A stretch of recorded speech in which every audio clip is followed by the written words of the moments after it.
So continue on with this. Okay. So Varshana Mataji is also joining us here. Hare Krishna, Varshana Mataji, Dandavat Pranam, Jai Shri Prabhupada. Thank you for joining. Krishna Mataji, Dandavat Pranam, Jai Shri Prabhupada. Okay.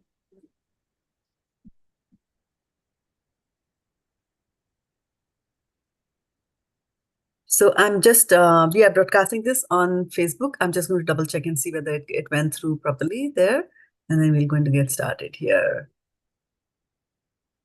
And indeed, we are broadcasting. So let that be there. We get started with his brief prayers to the Special Master. Om Ajnana-timirandhasya Jnananjana-shalakaya Chakshurunmilitam yena Tasmai Shri Gurave Namaha Shri Chaitanya Manobhishtam Sthapitam yena bhutale Swayam Rupa Kadamahyam Dadati Swapadantikam Vandeham Shri Guru Shri Yuta Padkamalam Shri Gurun Vaishnavamscha Shri Rupam Sagrajatam Sahagana Raghunatanvitam Tam Sajivam Satvaitam Savadhutam Parijana Sahitam Krishna Chaitanya Devam Shri Radha Krishna Padan Sahagana Lalita Shri Vishakhanvitam Sha He Krishna Karuna Sindhu Deenabandhu Jagatpate Gopesha Gopika Kanta Radha Kanta Namastute Tapta Kanchana Gaurangi Radhe Vrindavaneshwari Vrishabhanu Sute Devi Pranamami Hari Priya Vanchakalpatarubhyascha Kripa Sindhubhya eva cha Patitanam Pavanebhyo Vaishnavebhyo Namo Namaha Jai Shri Krishna Chaitanya Prabhu Nityananda Shri Advaita Gadadhar Shri Vasadi Gaur Bhakta Vrinda Hare Krishna Krishna Krishna Hare Hare Hare Rama, Rama Rama, Hare Hare. Bolo Gaur Premanande, Hari Hari Bol. Okay, so I would like to start today with thanking you all for making time on a weekend to come and listen to Krishna Katha. And I also have two new members who are joining us today here. Some of us have gone to the Sadhu Sangha, so you won't see them here in the class today. So Sadhu Sangha is happening in Dallas today, tomorrow, Sunday, and part of Monday, like that. So we have Sanjay Mishra Prabhu joining us from Texas, where Sadhu Sangha is happening. So Sanjay, tell us a little bit about yourself, how you'd like to be known here. Hi, everyone. Can you hear me okay? We can hear you, yes. Hi, everyone. This is Sanjay from Houston. What should I tell everyone? Married, got 3 kids.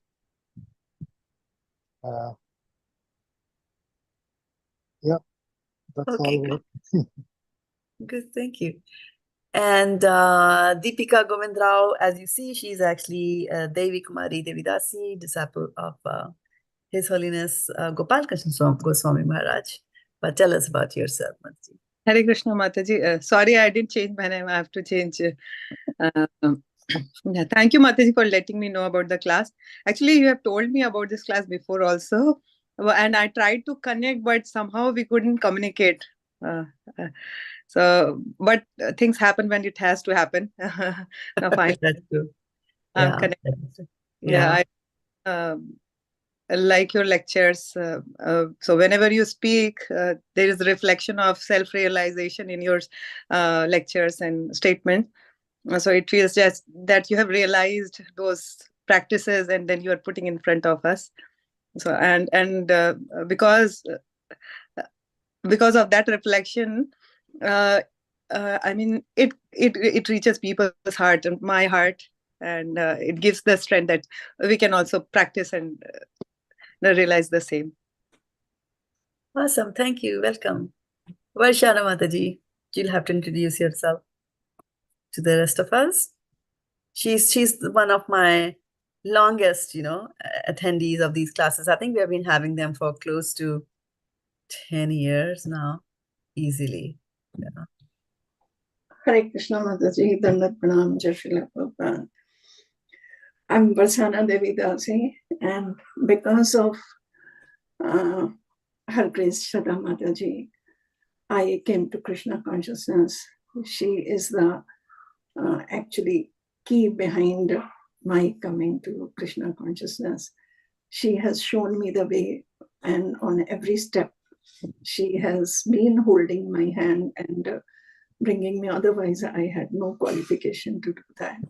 And I'm really grateful to her.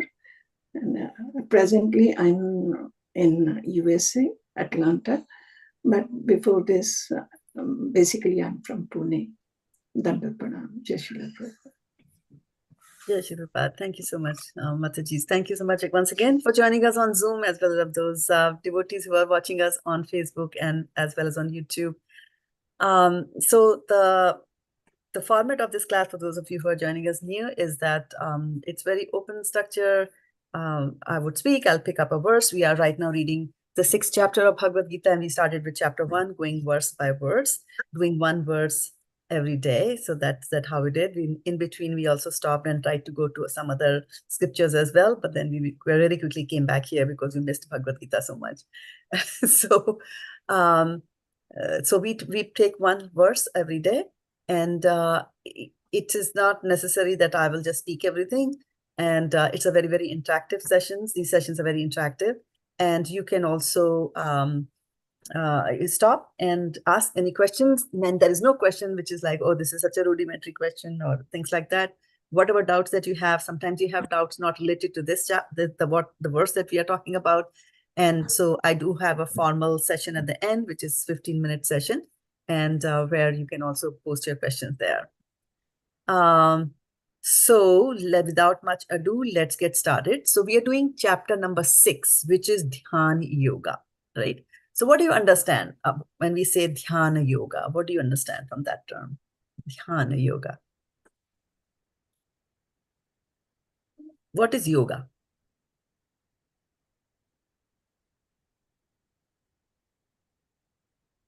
Any thoughts, any ideas? Yes, Mataji. Yoga is like, I mean, I have been coming from the background of Ashtanga Yoga. So giving that explanation, that aligning your inner self to a higher consciousness. That is yoga. Correct. The word yoga comes from the Sanskrit yuj, right? And yuj means to connect, right? So the true meaning of yoga, and the word yuj is used and the word yoga is used in many, many circumstances. For example, if you take a bull or ox and connect the ox to the bullock cart, that's also yoga, right? But the true meaning of the yoga is that when the soul, as you mentioned, when the soul goes and connects with Krishna, which is higher, right? Which is definitely at a higher level than where we are. So this chapter is Dhyana Yoga, right? So what does that mean? Dhyana Yoga is, yoga means some connection, right? And Dhyana is that we will connect with the Lord by meditating on him, right? Meditate, which basically means that you will try to stop all other thoughts and then focus just on the Lord. Now, before we can go there and reach a particular stage where we can just focus our thoughts on God, there are certain other prerequisites that are to be fulfilled, right? So it all adds up to, as you start from a lower level of being a dhyana yogi, right? Or one who meditates and is able to connect to Lord through his mind. before you reach that stage, there are basically, before you reach that high stage where you're constantly thinking about God, which is samadhi, you will go through certain stages, right? And those stages, you will basically, a yogi is classified into two types, like a dhyan yogi. That one, there is a yoga rukshu. Yoga rukshu is one who wants to do yoga, right? Is a junior person, not yet there. Beginner is a yoga rukshu, right? And yoga arudha, right? Yoga arudha is an advanced yogi. Okay. So now as you go from a junior level to a senior level, you have to go through a certain steps and certain stages. And so those steps and those limbs are known as the angas. And there are 8 angas. So that's why this is known as ashtanga. This is asht plus anga becomes ashtanga. So this becomes ashtanga yoga, where there are 8 steps or 8 limbs. So anybody recollect what are those 8 limbs? Anybody know? Ashtanga yoga involves what? What all is involved in Ashtanga yoga?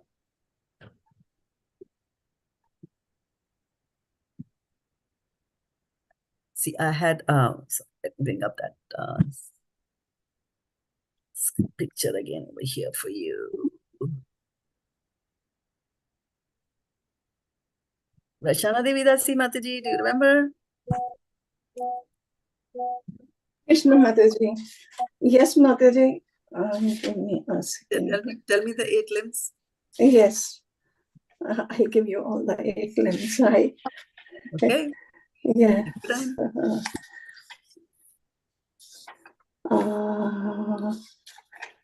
Oh my God.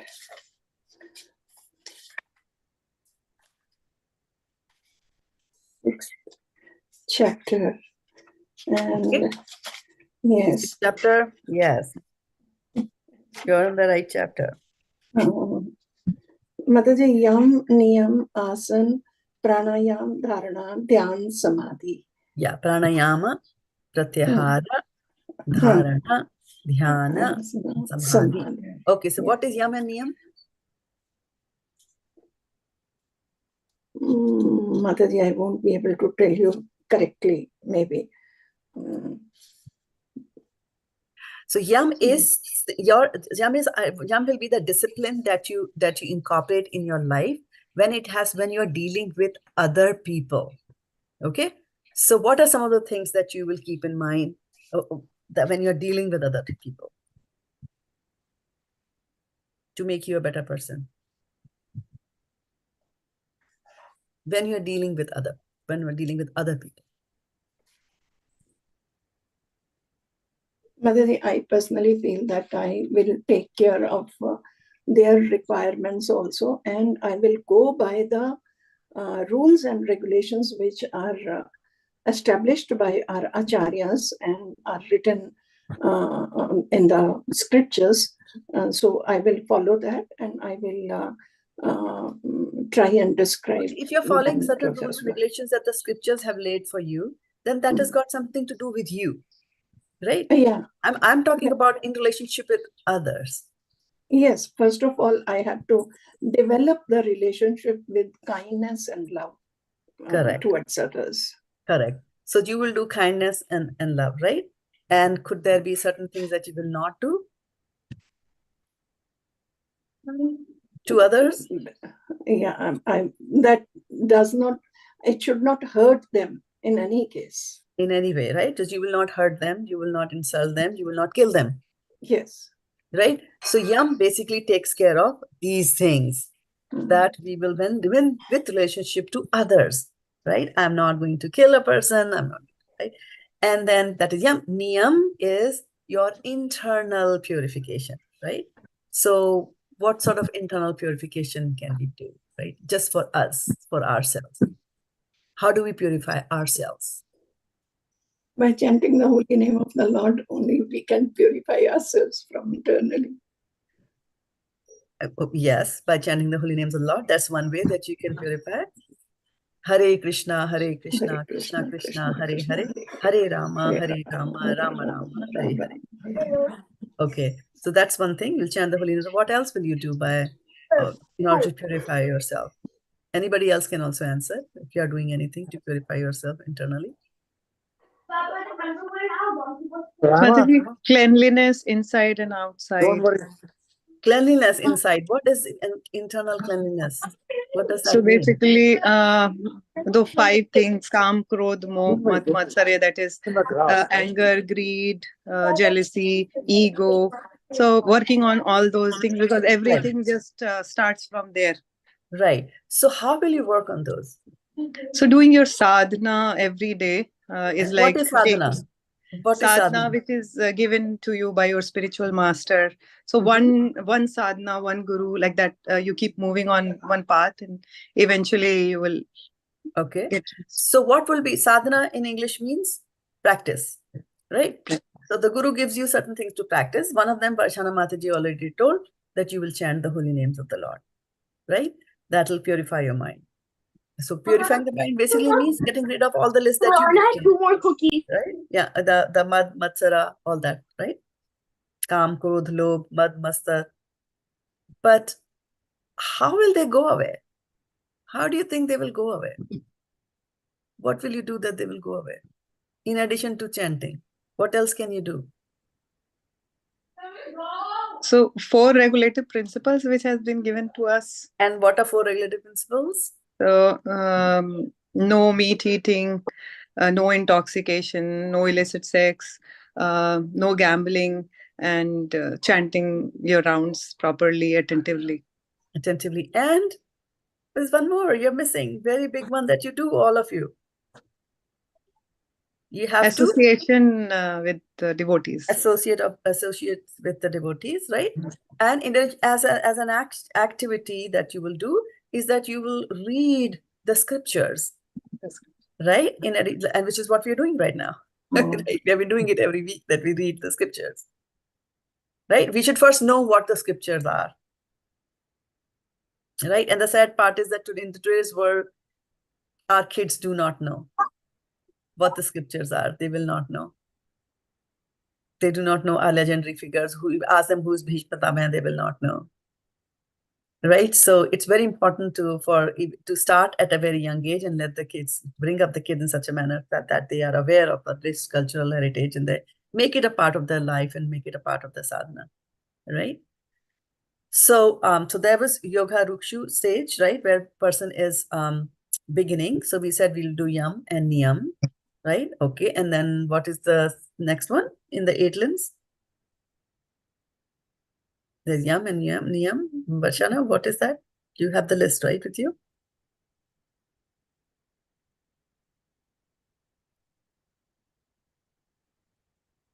I don't know whether she's having problem with listing. So yam, niyam, what is the next one?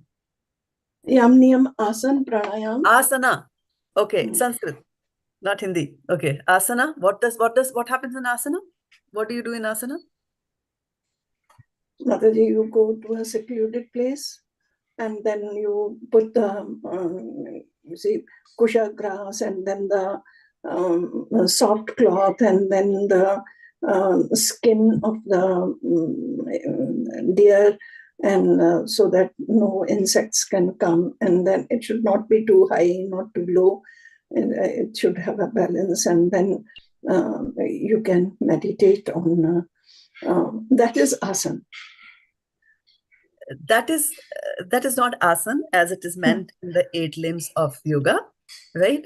You're doing all that just to sit and meditate, right? Yes. So for doing dhyan, right? Asana is the various yoga poses that they do. Hatha yoga people do, Surya Namaskar, downward dog position, Okay. temple asana, like all these poses that you make, right? That is known as asana. Okay, ma'am. Thank you so Okay, much. so there's yam and niyam, there's asana. What else is there? Pranayam. Pranayam. Okay, what do you do in pranayam? Control over your breathing. We control over the breathing. Why do you think we control over the breathing?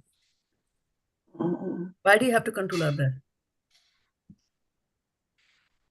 Mataji, in going in and going out, it gives us life. So that is why it's very important to have pranayam. So what's wrong? It is already going there in and out, right? Without my having to do anything on it. So why is it important for me to do pranayam? The breath is already there, right? Without our doing anything, right? We don't do anything. We are not breathing. We get breathes. The breathes, Yeah. right? It As happens if some external automatically. forces are doing it, right? We don't have, we can't, like I can lift a hand, but I can say I'm breathing because it happens automatically. Right? Yes. So in pranayama, what you do, there is a relationship.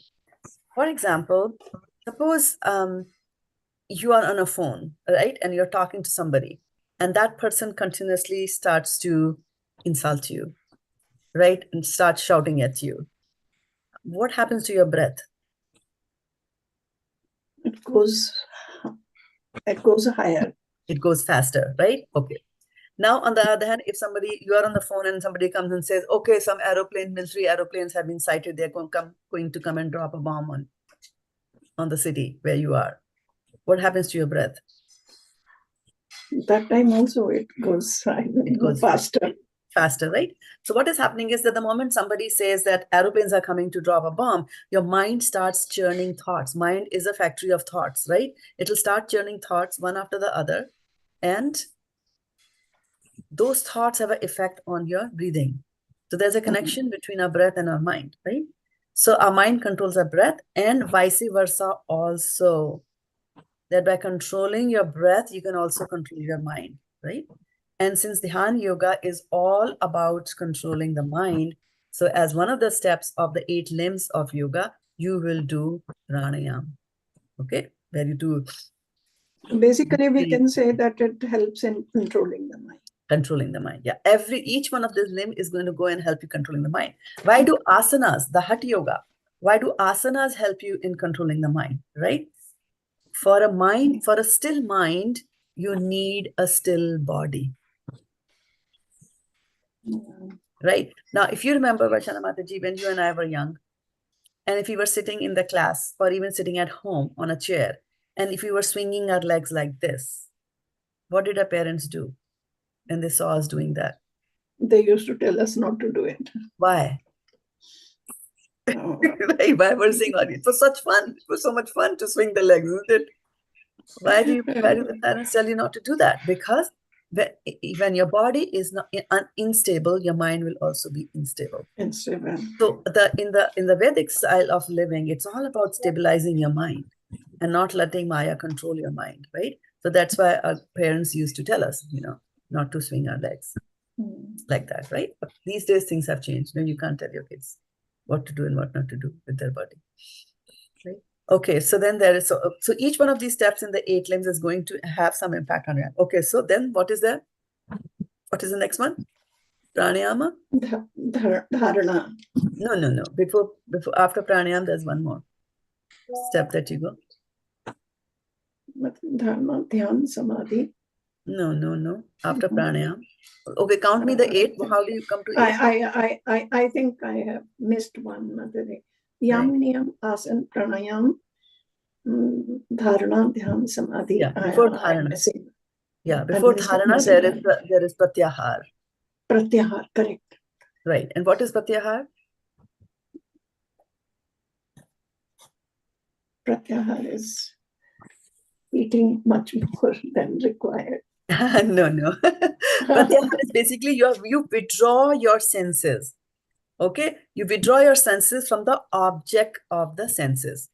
Right? For example, what is your ear is a sense organ, right? And it caters to the sense of hearing, right?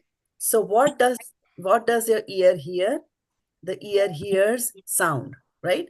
The ear cannot see shapes, right? Only the ear can concentrate on. So sense of hearing is connected with sound object, right? Similarly, the sense of sight through your eye, and the organ for that is the eyes. With the sense of organ eyes, the senses of sight connects with various forms, right? Forms, colors, like that. Okay? With your eyes, you cannot smell. With your eyes, you cannot hear, right? So sense of sight is connected with the sight is connected with the forms, right? So similarly, the others are also there, right? So ear, nose, tongue, like that, skin. So pratyahara basically means that you will try to withdraw your senses from their objects. So how can you withdraw your eyes from the various objects in the room? What's the quickest and the easiest way to withdraw your eyes from objects which are there in the room?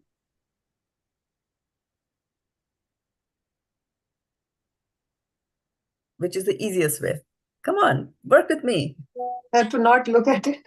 Do not look at it. Exactly. It was a simple question. Close your eyes. Right? So pratyahara is, I'll close my eyes. Right? For example, and there are certain forms and there are certain scenes which will have a bad effect on, a bad impact on you. Right? So pratyahara is not just actually when the form comes in front of you that you withdraw your senses from that. It also, pratyahara also will involve, I don't watch TV, or I don't watch pornographic movies, like that, so that also is pratyahara. You're withdrawing your senses from those objects of the senses.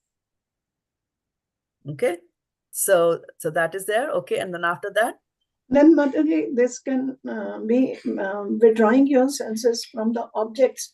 That can be all kinds of objects, so not seeing, not hearing the unnecessary things, and yes, exactly. yes, Exactly. All the senses you can control. Exactly. Yes, exactly. All the senses you have to control, right? And then dharana. What do you do in dharana?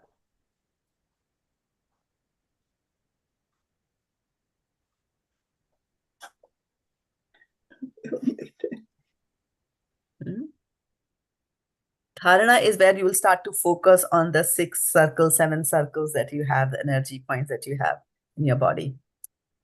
Right? And then after dharana, what is there? After dharana, what is there? You said? Darshana Mataji, you have the list. Yeah.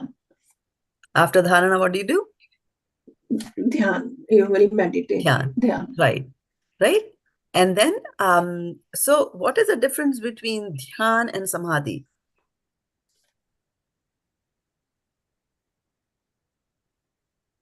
The next one is samadhi, right? So samadhi is more concentrated form of dhyan. Dhyan is where you're looking at the Lord. You'll close your eyes. You'll try to picturize the Lord. Sanjay, which is your favorite form of the Lord? Which one do you like? You like Krishna, you like Shiva, you like Radharani, you like Nrsimhadev, you like Varaha Avatar, you like Kurma Avatar. Which one do you like?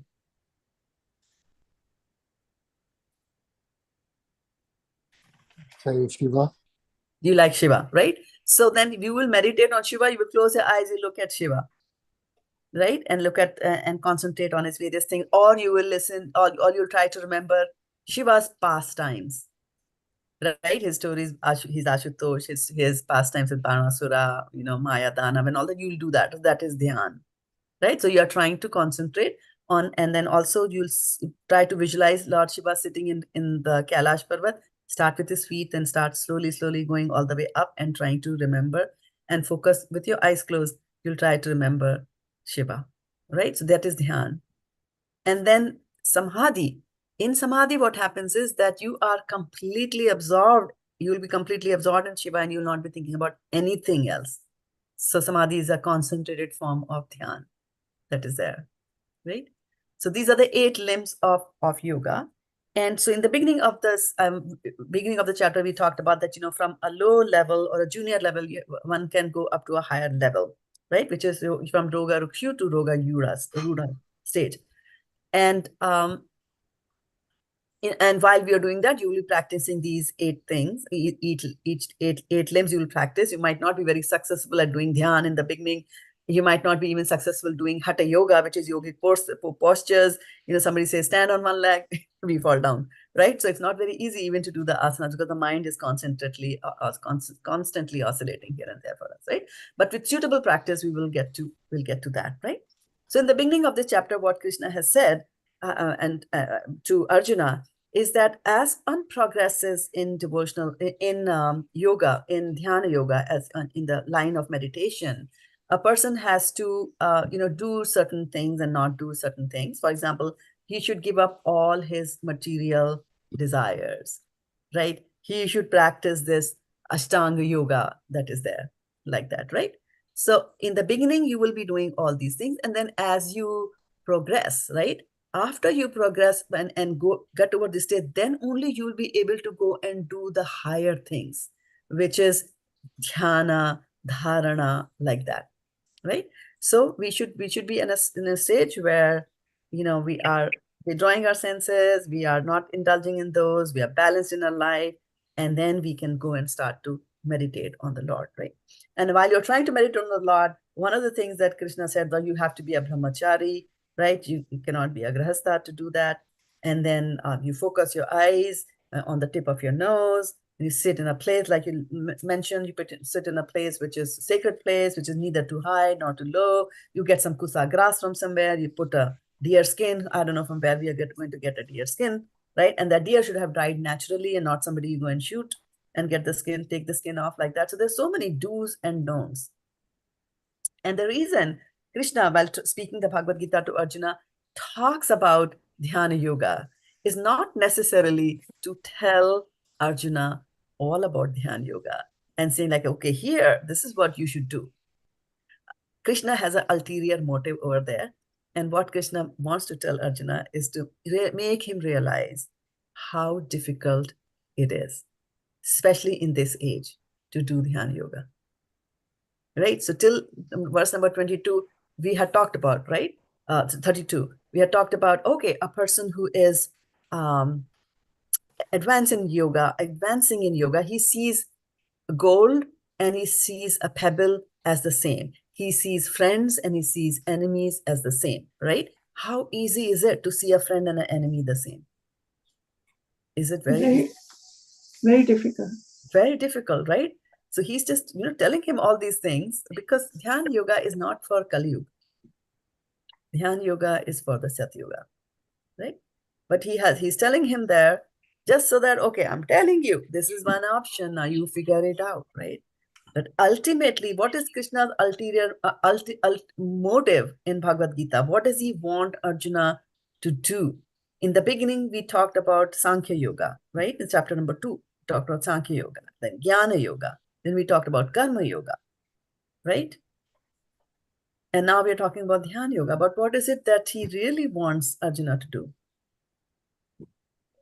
Does he want him to sit on a high place and a low place and meditate for the rest of his life? No. Krishna wanted him to do? No. Mhm. Right? He actually wants him to do Bhakti Yoga, right? To become a devotee of Krishna, where you don't have to necessarily stand on one leg and go into various asanas. You don't have to sit and, blow your nose out and blow your nose in and then, do various kinds of vibrations of your breath. Just by reciting the verses from Srimad Bhagavatam, pranayam automatically happens. So when a bhakta is chanting prayers and hymns to the Lord, pranayama automatically happen. When the bhakta goes out to do book distribution on feet, the asanas automatically happen, right? Whatever benefits you get from that, you automatically. When the bhakta sits down and chants the holy name of the Lord, dhyana happens, right? When the devotee says that I'm going to follow 4 regulative principles and I'm only going to eat Krishna prasad, I'm not going to, there's do's and don'ts, don't do this, don't do that. He's already doing the patyahara there, right? So by default, when a devotee is doing devotional service to the Lord and becoming a bhakti yogi, then whatever good things you get out of dhyana yoga, you're automatically going to get it also in bhakti yoga. However, dhyana yoga is very difficult. And Krishna wanted to emphasize that. He wanted Arjuna to understand it, right? So after telling, all these things in the 32 verses that we had on 6th number chapter, today we're going to go to verse number 33. And in verse number 33, we have, and we'll go through verse number 33 now. Arjuna uvāca yoyam yogastvayā proktaḥ sāmyena madhu-sūdana etasyāhaṁ na paśyāmi cañcalatvāt sthitiṁ. Synonyms.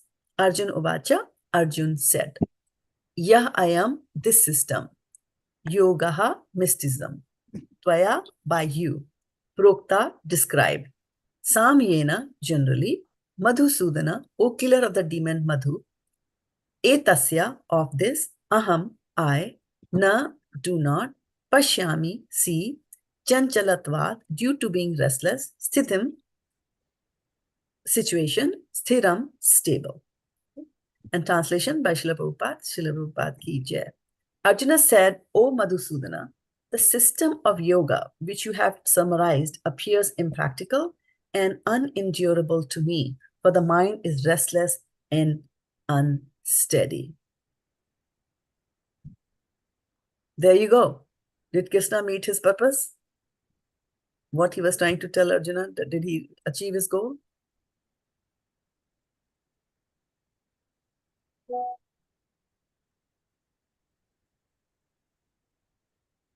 What do you think?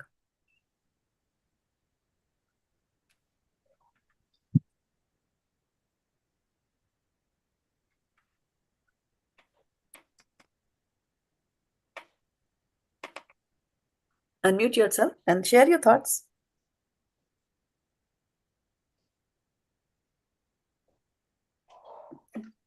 Mataji, Arjuna feels that it is impractical. So my question is, did Krishna meet his purpose? What is Krishna trying to do in chapter 6 of Bhagavad Gita? Is he really trying to tell him to go and do Dhyana Yoga? Is he really trying to encourage? No, actually he is trying to, he'll come finally to come to Bhakti Yoga. No, I'm not talking about what will Arjun do finally. I'm asking about what is Krishna trying to do.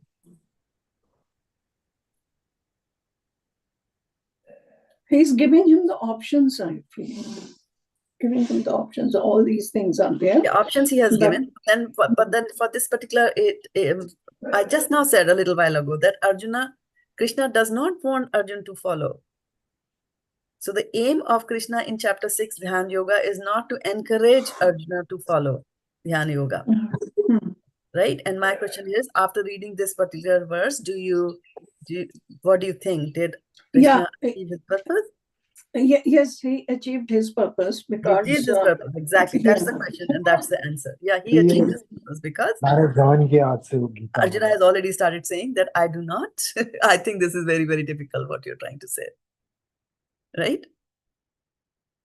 Like that. Right? So that was the purpose. Krishna's purpose was, and Krishna's purpose is served. Right? And let's see now what further Arjuna is going to say in the purport. Right?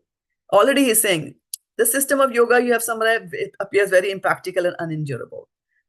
So purport by Srila Prabhupada, the system of mysticism described by Lord Kṛṣṇa to Arjuna, beginning with the word śucau deśe. Śucau deśe is that same old sacred place. So you go to a sacred place, put the kusha grass, put a soft cloth on it, and then, chailajana, right?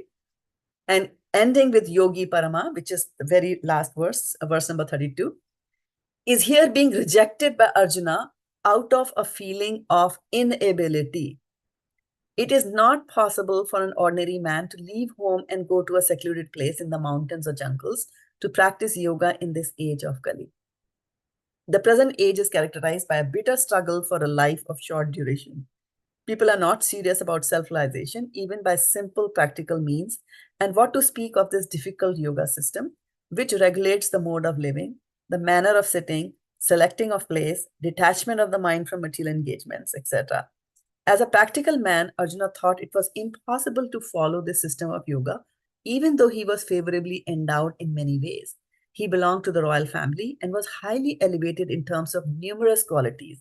He was a great warrior, he had great longevity, and above all, he was the most intimate friend of Lord Kṛṣṇa, the Supreme Personality of Godhead. 5,000 years ago, Arjuna had much better facilities than we do now. Yet he refused to accept the system of yoga. In fact, we do not find any record in history of his practicing it at any time. Therefore, this system must be considered generally impossible in this age of Kali. Of course, it may be possible for some very few rare men, but for the people in general, it is an impossible proposal. If this were so 5,000 years ago, then what of the present day? Those who are imitating this yoga system in different so-called schools and societies, although complacent, are certainly wasting their time. They are completely in ignorance of the desired goal. Om Tat Sat. Thoughts?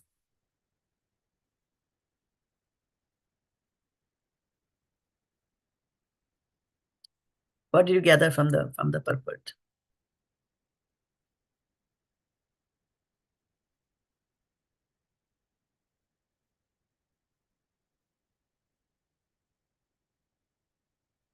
Anything you heard that stuck your mind?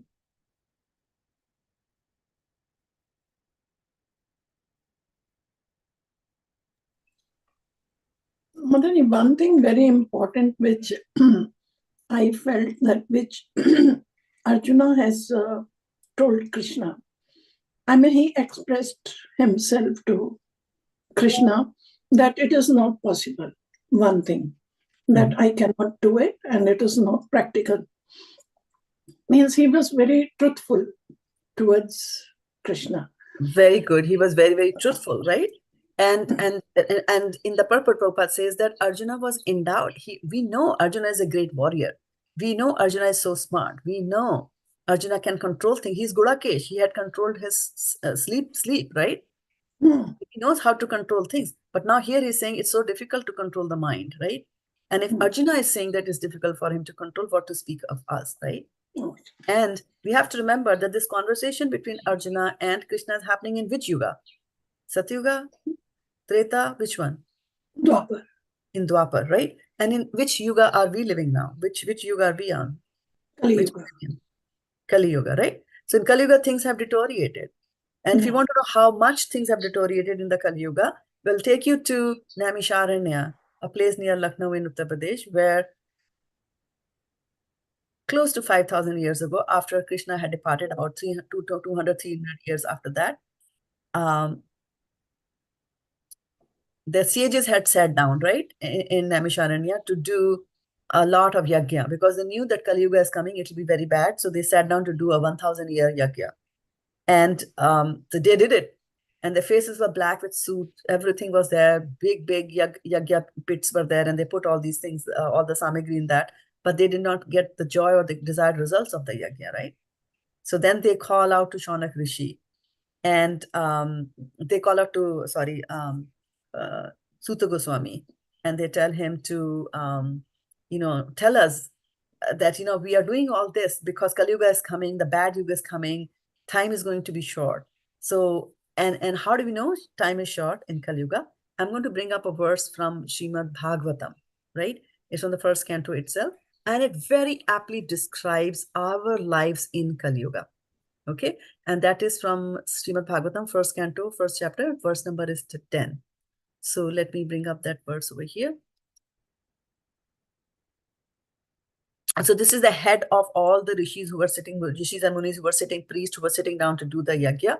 The head of them is Shaunak Rishi. And so he's saying, Prayena alpayushaha sabhya kalavasmin yuge janaha mandaha sumanda matayo mandabhagya hi upadrutaha.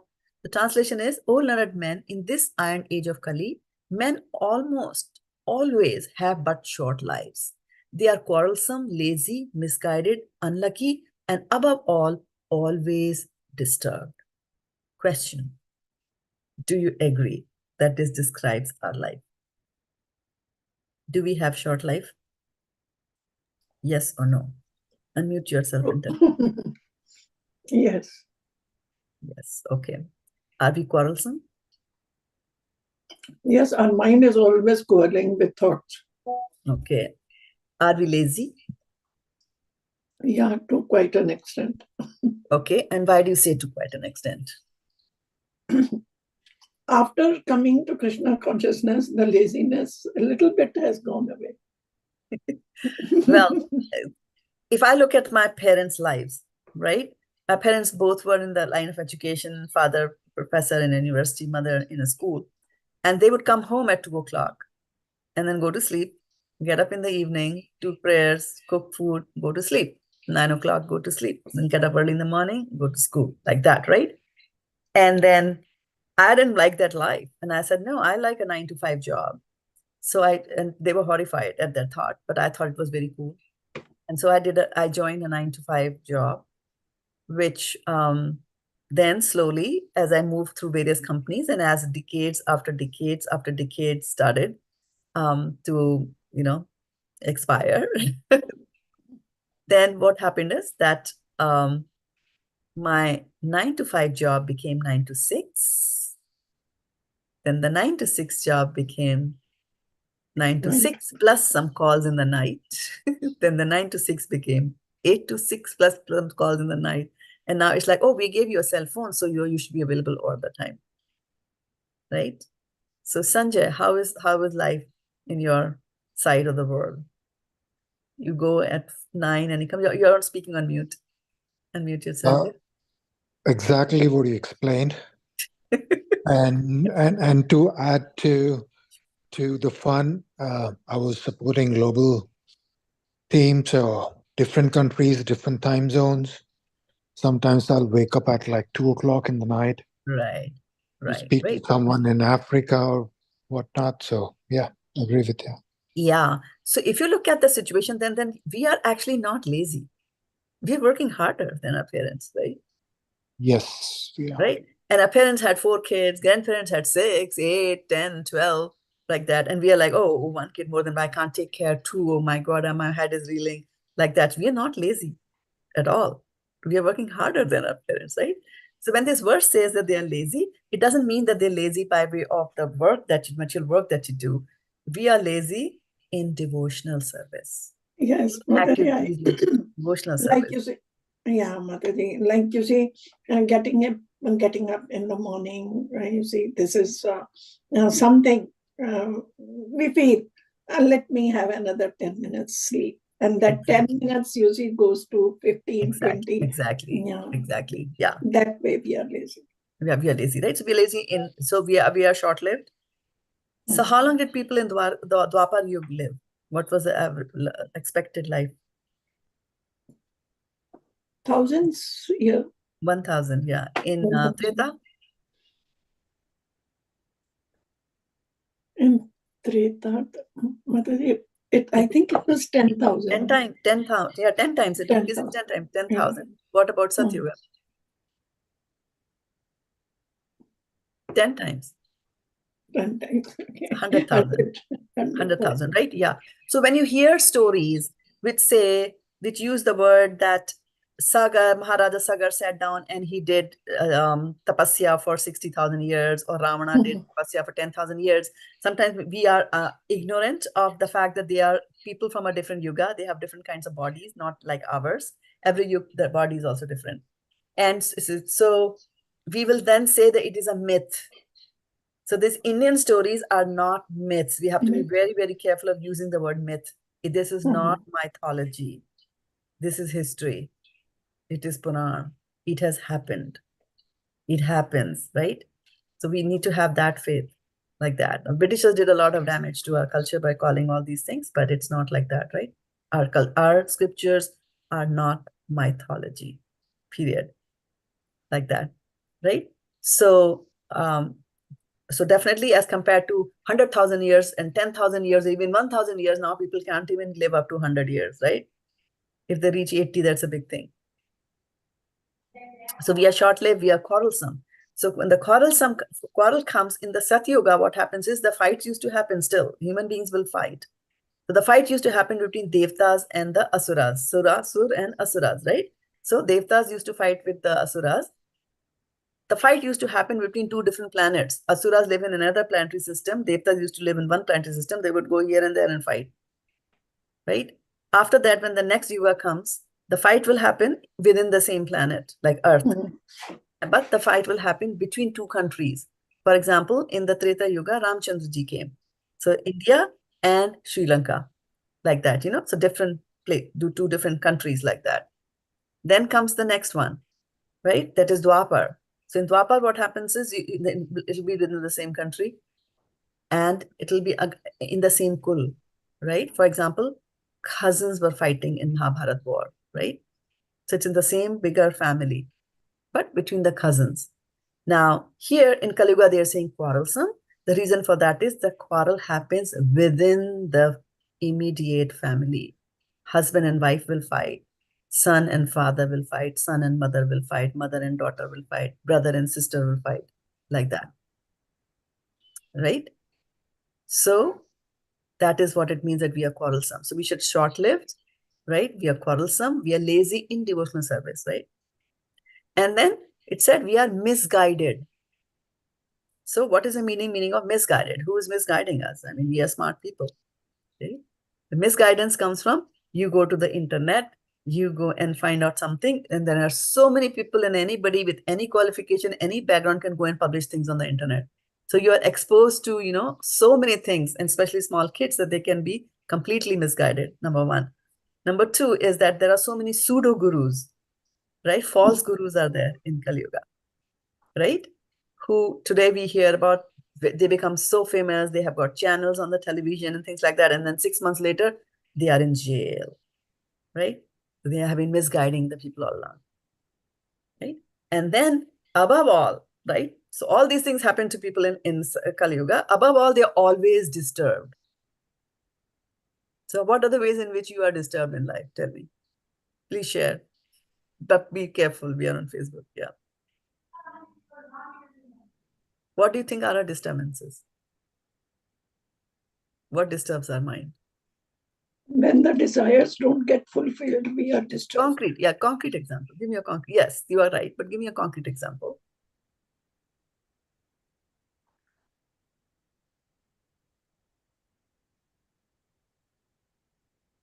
You have to think so long. I can give you a very big list immediately and very quickly. Devi, is there anything that disturbs you? Or everything is cool? Okay, let's look at some physical disturbances. Okay? Yeah. Give me some example of Mataji. physical disturbances. Yes, Mataji. Now, I mean, these days I have physical problem like, breathlessness, and doctors are saying that there's some heart problems. Investigations are. So you are a little disturbed that I had to do this. So our body disturbs us. Our body can disturb us, right? Okay. Yeah. The body can disturb us. And then what else? What else can disturb you? Thoughts. Our thoughts disturb us, and which is basically our desires, right? Okay. And then if you were to sit down and want to meditate, right? What else do you think will disturb you? All the thoughts which we never thought of, they will also come and disturb. They will come. So that is thought part. You said that. But what else from your surrounding? What else disturbs you? I have kept the food, I mean, for cooking on the on the gas. I must go and look at that. You see, all those things, you see, small little things which come and disturb us. Yeah. So this is these are thoughts, right? These are thoughts that are coming. I'm asking about, give me some more example of disturbances that you can get. Children are not doing well.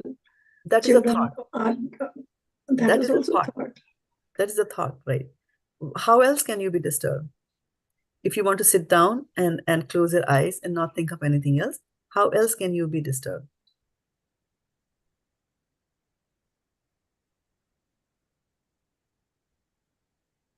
Nothing else disturbs you?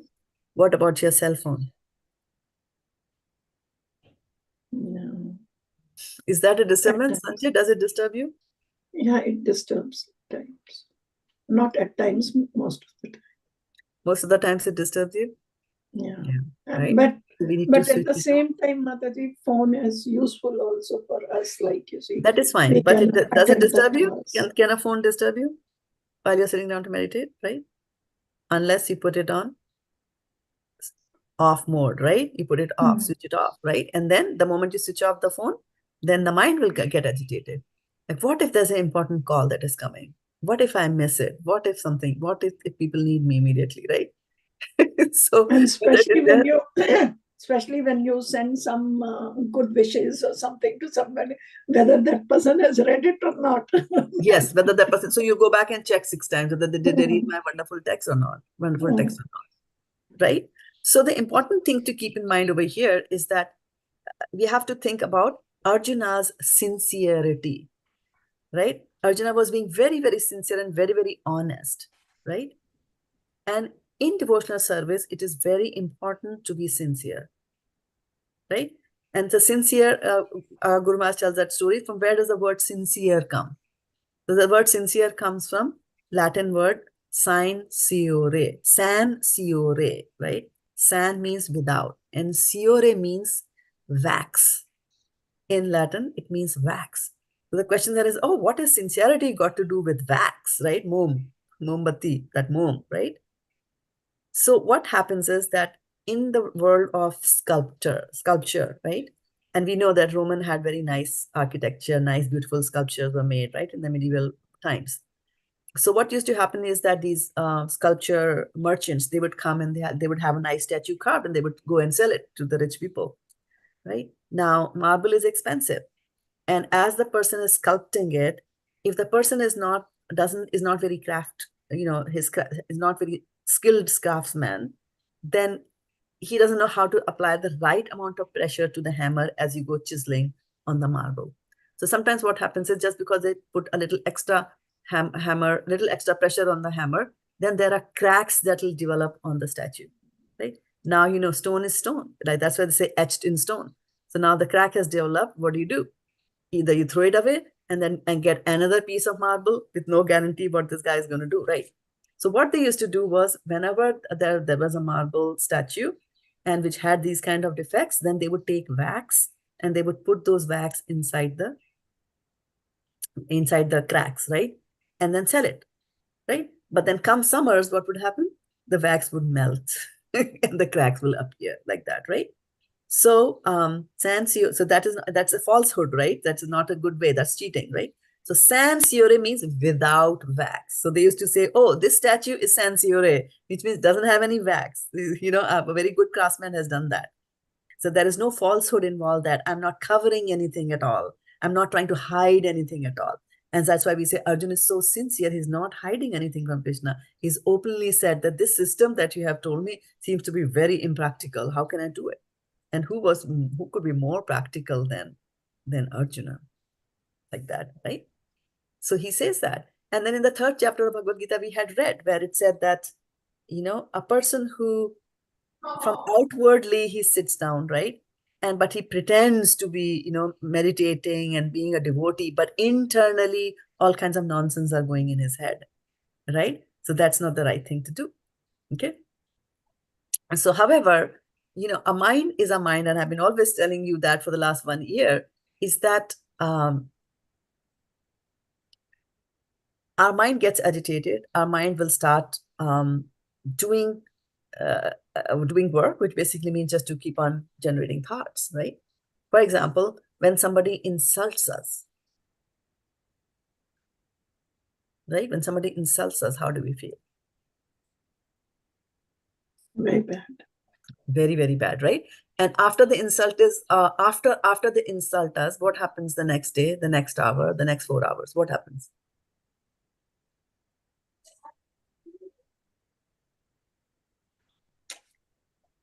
Either you quit or you have arguments. Either you quit, and you keep on repeating that, right?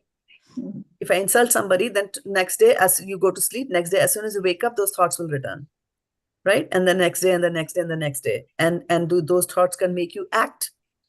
They can make you do something, right? Based on that. Actually, Krishna, when he was teaching to Uddhav, right? In the 11th canto of Srimad Bhagavatam, Krishna tells Uddhava, he says that it's a very bold statement that he makes over there. And he says that there is no saintly person in this world. There's virtually no saintly person in this world who does not feel agitated after, somebody insults him, and then the mind gets agitated, and he's completely capable of resetting it back to the normal level. He says there is no such saintly person in this world, right? So it is so difficult. Now, what the Gyanis are trying to do, they're trying to find out the spirit versus the matter. So the Gyanis know that there is the soul, right? Gyan yogis. The Dhyan yogi, chapter 6 of Bhagavad Gita, they come to know the Paramatma. And then the Bhakti yogis, they come to know Krishna, right? The Paramatma is in the form of Vishnu, 4 hands, and Krishna is with the 2 hands, flute, feather peacock feather on his head, and so on and so forth, right? To the Dhyan yogi, a few verses ago, Krishna was telling him that you should see stones and pebbles, right? Gold and stone, everything as the same, right? So why is he asking him to see everything as the same, right? Because if you see that, okay, I look at a beautiful woman, I look at a beautiful man, I look at a not so beautiful woman, not so beautiful man, or ugly woman, ugly man, like that, and I see no difference between the two. If I practice myself so much that I see no difference between the two, then where is the fun in the external world? The fun in the external world and the attraction towards this external world, this whole Maya Jal, as this is called, comes because of the variety in this world. Comes because there is some scam call is coming. Comes because of the variety that is offered to us, right? So when you are bored with the outside world, what else will you do? What else can you do than to focus inside? And who is inside? Paramatma, Paramatma, Narayan. right? So that's why when we are practicing Dhyan yoga, then Krishna is telling him that, you don't do this, you don't do that, right? Try to control, try to treat dushman and friends and foes alike, right? And but here also Krishna is saying that there's no saintly person in the world who can reset his mind, right? Once it has been agitated by the insulting words of an uncouth or uncivilized person, it's virtually impossible, right? But a bhakta, what happens? What happens? How does a bhakta react when somebody insults him and his mind is agitated, right? The bhakta first of all says, okay, Krishna says, Mame Vansho Jiva Loke Jiva Bhuta Sanatana, everybody is my part and parcel, right? So when somebody is insulting me, I will see, oh, this is a connection of Krishna. This is Krishna's son or daughter. They are insulting me. How can I retaliate back to them? Because I love Krishna so much that I would love everything that is connected to Krishna, like that, right? So they will see that part, that they are connected to Krishna. How can I do that, right? On the second hand, when somebody insults them, right? They know they are coming from Krishna, they are related to Krishna, but then the thing is like, oh, but that's fine, but why is my brother insulting me, right? Then the thought will be like that. So then they have a very nice weapon in their armor, a shloka from the 10th canto of Srimad Bhagavatam, right? 10:8-14, very famous, where Brahma says to Lord Kṛṣṇa, Tattenu sushamikṣamāno Munjanamevatmakritam vipakam hridvāgavapubhir hidadam namaste jive tayo mukti pade sadaya bhak. So what it says is that when something wrong happens to the devotee, a devotee just, says, Krishna, this is your anukampa. Tatte, tat means this, te means yours, anukampa, this is your mercy. Krishna, this is your mercy. I actually deserved a punishment which was worse than what is being given to me right now because of my sinful reactions that I've done in the past. I deserve worse. But Krishna, because I'm your devotee, you have lessened the punishment for me. So I was supposed to have maybe a room full of people insult me, and you reduced the sentence and you said, okay, one person will insult you, right? That is the mood of a devotee. And so when the mood itself is like that, then there's no question of agitation of the mind. Actually, the mind will be happy and be thankful and grateful to Krishna that I was such a rascal, that I was doing all kinds of nonsense. I was slated to get a lot of punishment, but Krishna, because you are so nice and you are so kind and you are so merciful, you have reduced the sentence that is there on me, like that, right? So this particular verse, Arjuna is saying it is difficult, and only because a bhakta can control all these things, right? Bhakta can control all these things, and bhaktas are the best. And in the 12th chapter of Bhagavad Gita, Krishna will say, 12th chapter, 12th verse, Krishna will tell, that better than jnana is dhyana, better than dhyana is bhakti, like that. He'll say that. But now in chapter 6, he's just laying the foundation of, making and weaning Arjuna towards bhakti yoga, which he does ultimately after he sees the universal form and goes to chapter 12, 7, 8, 9, 10, 11, 12, they're all about bhakti yoga. And then ultimately The ultimate of bhakti yoga is that yat karoshi, yat ashnasi, yat jihoshi dadati, yat tapasyasi kaunteya tat kurushva madarpanam. Whatever you do, do it for me. And that same Arjuna, who in chapter 1 of Bhagavad Gita was saying, how can I kill my family members? Later on, he goes and fights the war, and he kills the people. But why he is fighting the war this time is that he's fighting the war for Krishna, because he is soul surrendered to Krishna. He realizes his relationship with Krishna, sambandha jnana, that I am Krishna's servant. I will do whatever Krishna wants me to do. And Krishna said that I have come here for paritranaya sadhunam vinashaya cha dushkatam. I have come here to take care of the sadhus and to demolish and annihilate the bad characters. So who's going to annihilate the bad characters? You are my, I'm delegating that task to you. And Arjuna did it. And if it involved killing his own grandfather, he did it, because the grandfather was on the wrong side, like that. So he did it for the truth, like that, right? So we'll continue on Arjuna saying that it is difficult, and then the solution that Krishna is going to offer in the next weeks that are going to come. So I'll stop over here. We are 8 minutes over the hour, and open up for any questions, any reflections, and anything that comes to your mind for the next few minutes.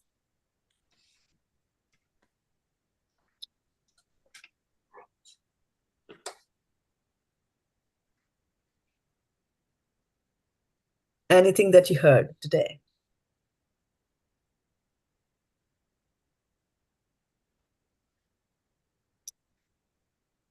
And I'm going to go to the gallery view so that I can see all of you.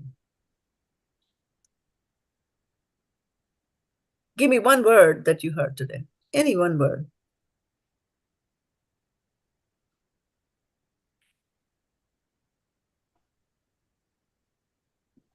The best thing I felt from today's shloka, that Arjuna is very truthful, and he is making a statement that this is not practical.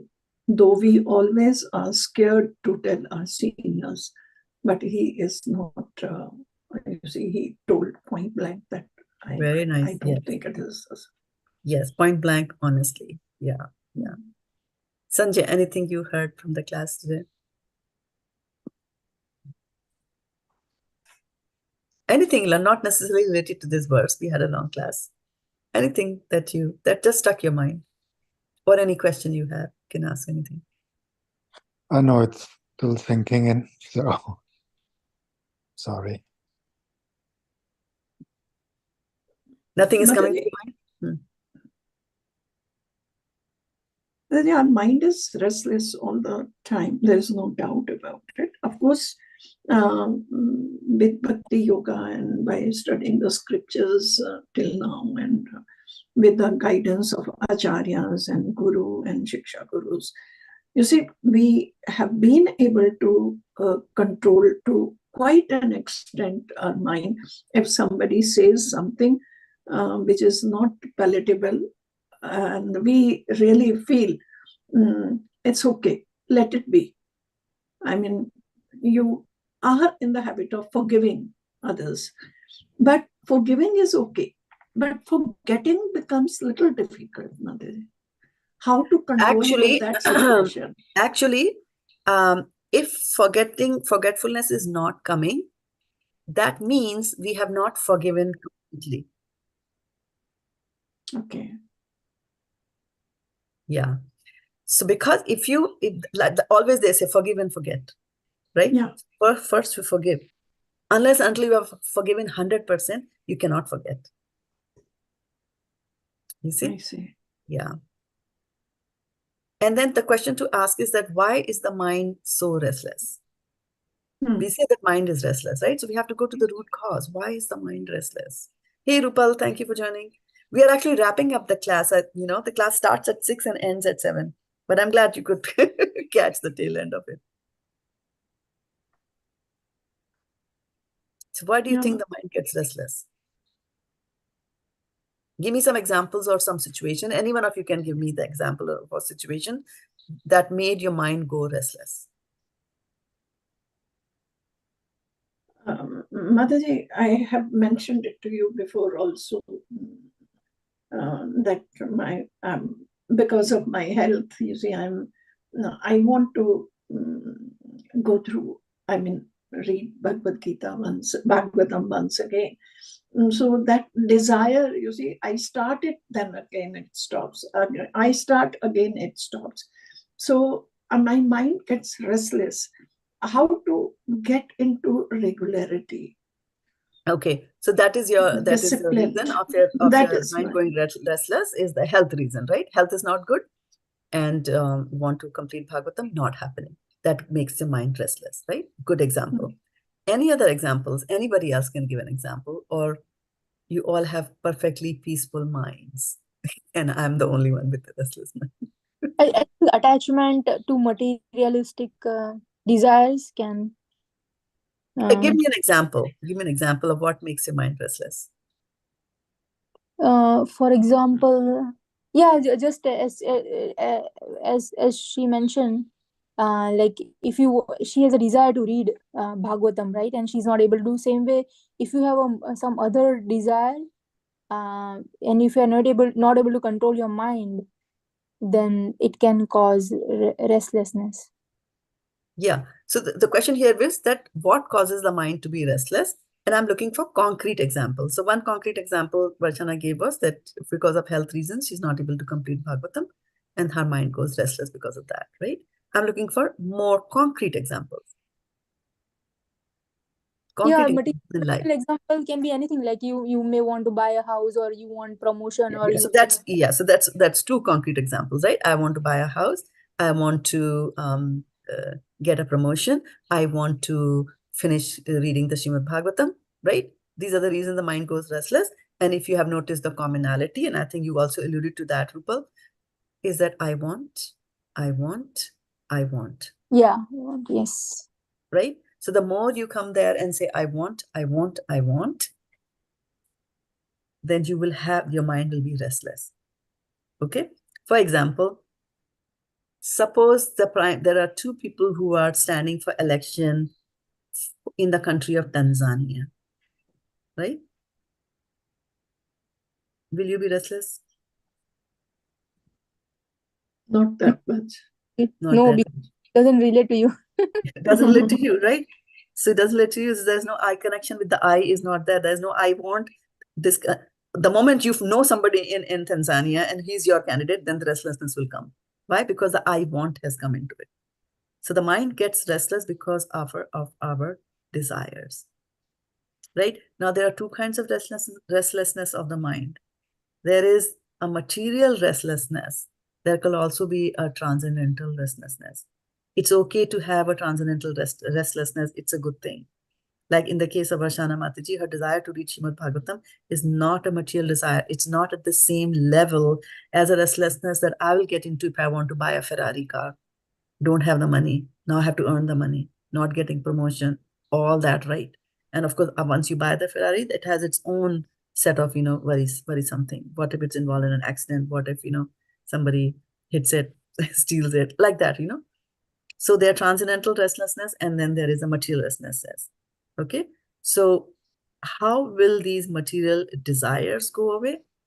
These material desires will go away only when you replace them with spiritual desires. Because the mind has to keep on thinking. It can think of spiritual topics, it can think of material topics. So the more you give it spiritual topics by coming to these classes and listening to constant Krishna Katha, right? So the more you listen to Krishna Katha, the more purification happens. And so we have to purify our psyche. To Varshana Mataji's at that level, in the beginning, it is necessary, it is good to have that desire, right? I want to reach Srimad Bhagavatam, I want to reach Srimad. There is a desire there, right? And that desire is causing restlessness. But we are saying mind should not be restlessness. So how will she do that? Now she might just think, well, I want to, what's wrong in my desiring to read the Srimad Bhagavatam? It's a transcendental literature. What's wrong am I doing? I'm a devotee. If I'm wanting to read Srimad Bhagavatam, what's wrong with that? What's wrong with that desire? There's nothing wrong with the desire, right? It's okay to desire. Nobody's telling you to stop desiring transcendental things, right? Or even material things. But Krishna says in the second chapter of Bhagavad Gita, what does he say? Karmanne vadhikaraste ma phaleshu kadachana. He says you have a right to perform your duty, but do not think about the results. Okay? So even when we have the transcendental desires, and the desire is not getting fulfilled, we will take that. And that is a next higher level of devotional service, is when we come into what is known as Sharanagati, or surrender to Krishna. When you surrender to Krishna, your thing will be that, okay, Krishna, I had a desire, but then this illness came, and this illness also comes from your sanction only, Krishna. I can't get sick if you don't want me to get sick, right? Rakhe Krishna, mare Krishna, rakhe ke, right? So if Krishna wants it, that's why I'm getting it. You sanctioned it, you approved it, because you are the controller of everything. You approved it, right? And then maybe Tattenu Kampam Subhakshamano is a very powerful verse, 10.14.8 Jivan Bhagavatam. Is very, very important, because it's telling Krishna that, Krishna, maybe I deserved worse. Maybe I was supposed to become blind, involved in a car accident, go blind and not be able to ever read the Bhagavatam in this lifetime. But what you have done is you have just given me some high blood pressure, because of which some hours I am gone, during the day. So the bhakta looks at it in that mood, right? That whatever is happening to me will happen. This was not Krishna's desire to learn. So there's no problem, right? So the moment you surrender to Krishna, then you're not focusing on the result, and then peace and tranquility will automatically come on us. Our problem is we try to do something, and we also want to control the results of that activity, and that is where the problem comes. You do your work, and then let the results be in Krishna's hands. And they are better hands than ours, right? And we don't do that. And so this slowly, this sense of surrender will constantly come from suitable practice. You have to constantly practice. One time you'll fail. We'll go and hear some Krishna Katha. Somebody will again be telling you that. We'll come back next time. So slowly, it'll come and it'll be etched. And what we are doing nowadays is something which is a prescription for this Kali Yuga, and that is Hare Nameva, Hare Nama, Hare Nama, Hare Nameva Kevalam, Kalau Nasti Eva, Nasti Eva, Nasti Eva Gathiranyata. What it says is that in this age of Kali Yuga, taking the holy names of the Lord, Hare Nama, right? And it says 3 times, Hare Nama, Hare Nama, Hare Nameva. Eva means suddenly. Hare Nameva Kevalam. Kevalam, only. Kalau, in the Kali Yuga, Nasti Eva, Nasti Eva, Nasti Eva. Eva means suddenly. Suddenly it is not. Suddenly there is not. Suddenly there is not. Gatir anyatha. There is no other way, no other way, no other way. So when we want to emphasize certain things, we say that 3 times, right? Like when we are scolding our kids, right? Don't. Like that we go, right? Do it, right? Like that. No. So we say things 3 times. So the same in this verse also, it's saying 3 times. It's saying that in this Kali Yuga, all that you can do is you must chant the holy names of the Lord. So let's chant the holy name, the Hare Krishna Mahamantra, once here to wrap up this call. Together, we can all do that. Unmute your phones, cell phones, and go with me. Hare Krishna, Hare Krishna, Krishna Krishna, Hare Hare, Hare Rama, Hare Rama, Rama Rama, Hare Hare. Goprimanande, Hari Hari Bo. Okay, once again, thank you so much for joining the call. We had newcomers. Actually, Devi Mataji also joined a little while ago. She had to go to teach the yoga class, so she went. And her husband was also here. Today we have fewer people because most have gone to Sadhu Sangha or Gita Nagari, so they're all traveling. This weekend's a long weekend. We will make travel plans, but I'm happy, Sanjay, you could join. Rupal Mataji, you could also join. And of course, Varshana Mataji is a permanent fixture. It is, 10:30 in the night for her already. She's in the East Coast, but still sitting so fresh in Krishna Katha. And that's admirable. And it has its effect. I mean, I have seen Varshana Mataji getting so much tranquil, over the 1 decade that we have associated. So it is there. You can see that in the face also, right? The serenity and the tranquility is there. Okay. It's because of your Mataji explanations. Krishna's mercy. Yeah, Krishna's mercy. Krishna says that, right? Nimit Mach Bhava Savisachi. So we all just instruments of Krishna. Krishna arranges something for somebody. And it just happens that you just have a sincere desire in your heart, to do that and to pursue that. Okay. So Mataji, the distress caused by the desire to grow in spiritual path is not it's like God will help you to fulfill that, right? Yes. But distress caused by the material, desire to get material, that is like more chaotic in your life. Right. Actually, the interesting thing is that even if you have material desires, Krishna will help you get it. The only thing is, you might not get it in this life, but you will get it. And that's why they say that trying to do devotional, trying to have desires of is not a good thing. Why they say it's not a good thing is because if you have pending desires in your life which did not get fulfilled before a person dies, then he has to take another birth to fulfill those desires. Like that, right? Yeah. So that's why they say don't desire. Like, our parents also used to encourage us in the old times when we were less materialistic in India to do that. Yeah. So I'll have to take birth again to study Bhagavatam. That's a transcendental desire. I'm talking about material desires. Right? For example, if we desire, if we desire something simple, like we say that, kash mere pankh hote or panchi ki tarah udta. If I wish I had wings and I would fly like a bird. Srila Prabhupada says, okay, you'll become a bird in your next life, right? To fulfill that desire. So that's why I'm saying that, and it is dangerous to take birth again and again, this material world, because in order to fulfill your desire, you take a birth, and in that next birth, you could commit some sins. Right. And then your backlog increases, right? So best is to have transcendental desires, and Krishna takes care of them. And so for you to think that, if I'll have to take birth and read in order for my desire to read the Bhagavatam, I have to take birth again, that is not necessarily correct, because people read Bhagavatam in Golok Vrindavan also. Right? So, like that. I'm not that pious and that I'll go to Golok Vrindavan. Pious, devotional service, pious is just, it's a good thing, right? But pious is not enough. Pious just means that I keep my vratas, I fast, and I take a shower in the morning, and I don't tell lies. I can do all that. I can speak the truth. I can be honest. I can be polite. I can be helpful. I can be humble, right? I can have all these good qualities. But there is no God.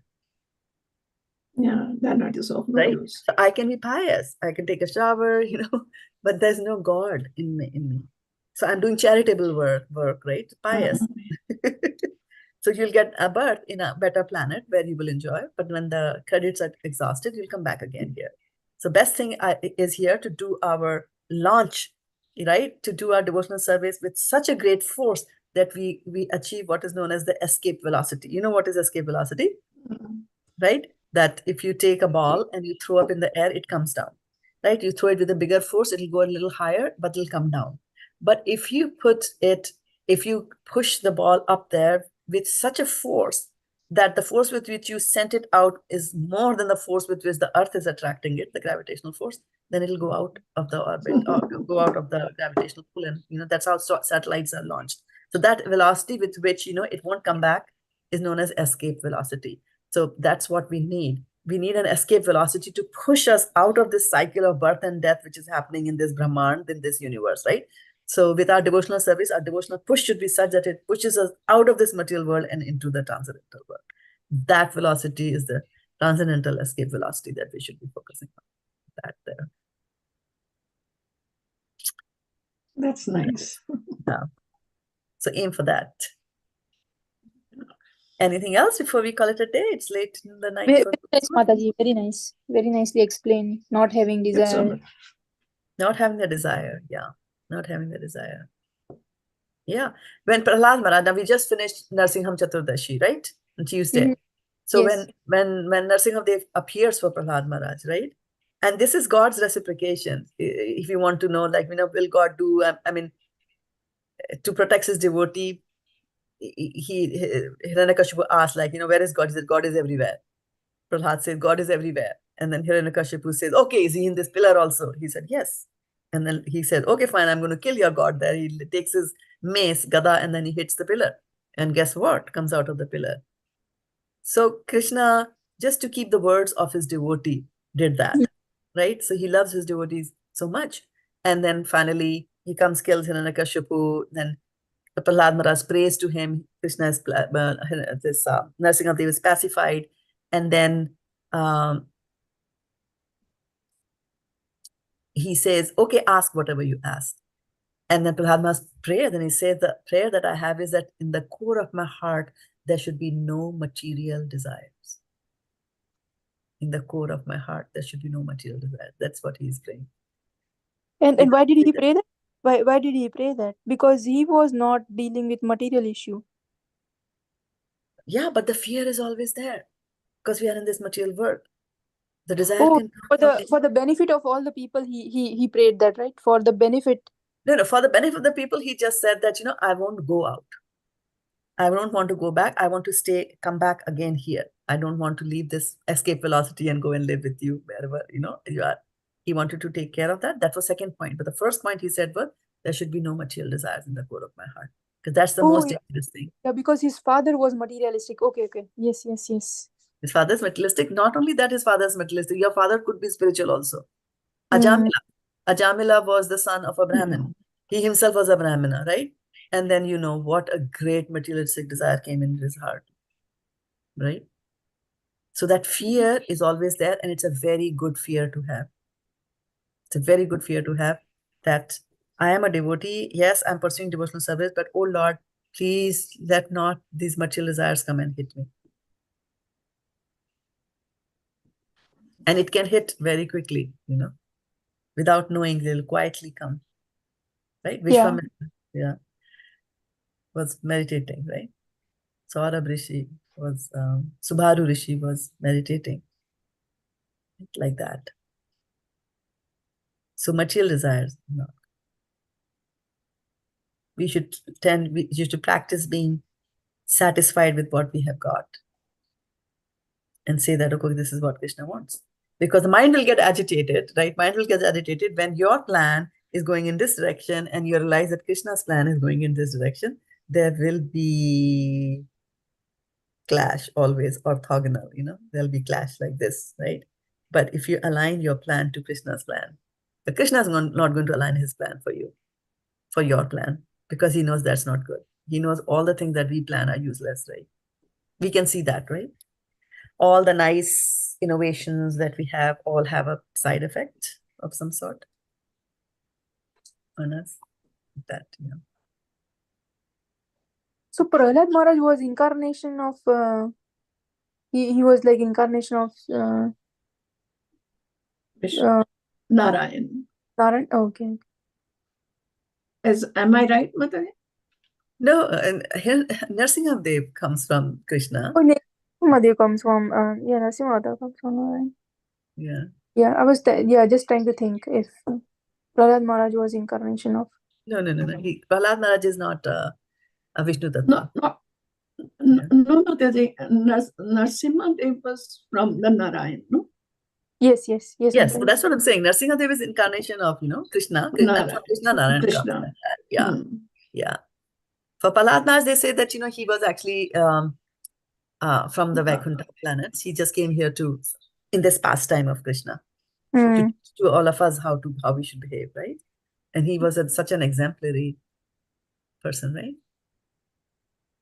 Yes. Yeah. Thank you, Mataji.